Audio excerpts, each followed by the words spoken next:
So the glasshouse die is huge. It is A5 in size. We've got the detail and then we've got the outer cutting line as well. So you can create shaped cards using this die. This will cut into your cardstock, but it's not going to cut the outer edge. It's just going to cut that detail inside, which I'm going to show you here.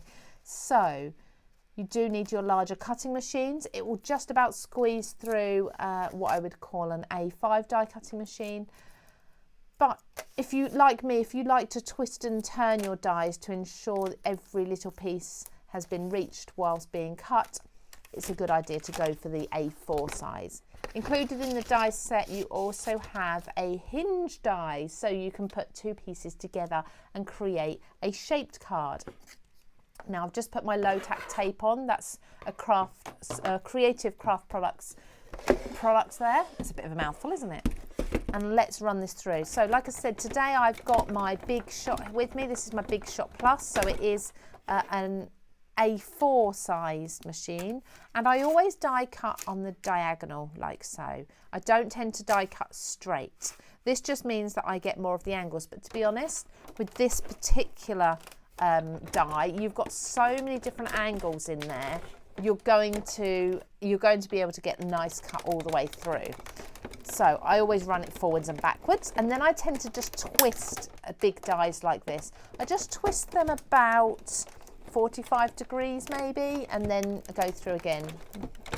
So I can already see that I've got lots of little bits there coming. Look at all this static. And I hoovered this morning as well. Oh dear, never mind. The hoover's still there actually. So what I'm going to do now, you can just see through the plate, I'm going to pop it in again, but I'm going to put it in at the other angle. So I put it in this way last time. So now I'm going to just twist it slightly.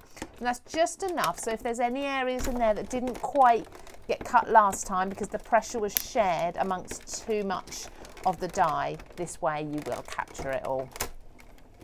I really am a clean crafter, so all these little bits, they drive me crazy. Now, if you don't like little bits like me, you can put your dies and your paper inside a Polly Pocket. You know, remember when you were at school and you had the folders and you had the plastic folders to go inside your ring binders, for example? That is what I call a Polly Pocket. You can put everything, all of this inside one of those, and the better quality ones actually work better than the value ones. But they tend to pretty much hold the plastic together as they go through, and it will keep everything inside. Now, as you can see, most of this is already cut through. Look at that. I haven't even got my pokey tool out, and all of those pieces have gone through. Now, this cardstock was probably around about, I'm going to guess at about 200 GSM. So I'm not going through a thin paper or anything like that. How stunning is that? Absolutely beautiful.